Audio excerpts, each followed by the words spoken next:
جس طرح کہا میں نے آپ کے سامنے کہ حالیہ بجٹ میں بے نظیر انکم سپورٹ پروگرام کے لیے 450 ارب روپے مختص کیے. ہم یہ نہیں مانتے غلط ہے، ہم ایک رائے دیتے اس پہ. رائے دینا یہ سب کا حق ہے. اگر اس کی بجائے 450 ارب روپے جو مختص کیے گئے تھے، اس میں 1 ارب کا اگر پاکستان کے اکثر اضلاع میں ایک فیکٹری بنا دی، اس سے کتنا فائدہ ہوتا. لوگ اس سے مربوط ہوتے، غریبوں کو کاروبار ملتا، ہنر ملتا، بہت سارے لوگ انجینئر بن جاتے، بہت سارے لوگ کاروباری بن جاتے، بہت سارے لوگ ہنر سیکھتے. 450 ارب روپے 1 ارب ایک فیکٹری پہ لگاتا تو پاکستان میں کتنی فیکٹریاں بنتی. بھائی میں ہی نہیں مانتا یہ غلط ہے، میں اعتراض نہیں کر رہا، لیکن یہ بے نظیر انکم سپورٹ پروگرام کا جس طرح ترتیب ہے، یہ ایک ہاتھ پھیلانا ہے. یعنی لوگوں کو یہ دعوت دے رہے کہ آپ بھیک مانگو، آپ اپنا کاروبار نہ کھولو. لوگ بیچارے 3 2 مہینے میں انتظار تک رہتے ہیں کہ پیسے کب آنے.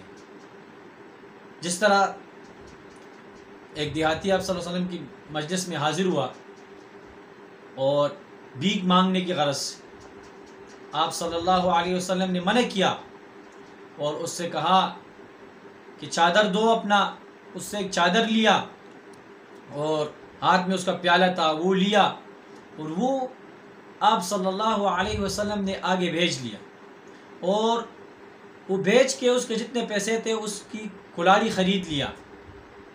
کلاڑی خریدا، وہ اس کے ہاتھ میں دیا اور فرمانے لگے آپ صلی اللہ علیہ وسلم کہ جاؤ جنگل کی طرف اور لکڑیاں کاٹو. تو کہتے ہیں کہ 1 ہفتے کے بعد وہ دیہاتی حاضر ہوا اور کچھ پیسے آپ صلی اللہ علیہ وسلم کی خدمت میں پیش کیے اور کہا کہ یہ میرے حساب سے زیادہ ہے، کسی غریب کو دے دو. تو بھائی ایک غریب جو بھیک مانگ رہا تھا، اس کی معیشت اتنی مضبوط ہوئی کہ اس نے 1 کلاڑی آپ صلی اللہ علیہ وسلم نے اس کو دی. کہا جا جنگل میں اور لکڑیاں کاٹو، یعنی اپنا کاروبار کھولو، کب تک بھیک مانگو گے. تو بھائی اس احادیث سے، اس واقعہ سے ہمیں یہ کچھ ملتا ہے کہ ہم نے بھی، بلکہ پاکستان کے جتنے بڑے ہمارے مشران ہیں، جتنے بڑے ہمارے MNA سے لے کر وزیر اعظم تک جتنے رہنما ہیں، ان سے یہ التجا کرتا ہوں، درخواست کرتا ہوں، خدا را پاکستان کے عوام کے لیے ہنر دے، ہنر ان کے لیے فیکٹریاں بنائے. 450 ارب روپے جو ہیں، یہ میں دعوے سے کہتا ہوں 1 ارب روپے اگر ایک ضلع میں خرچ کرتے تو پاکستان کا نقشہ تبدیل ہو جاتا. لوگ ہنر سیکھتے.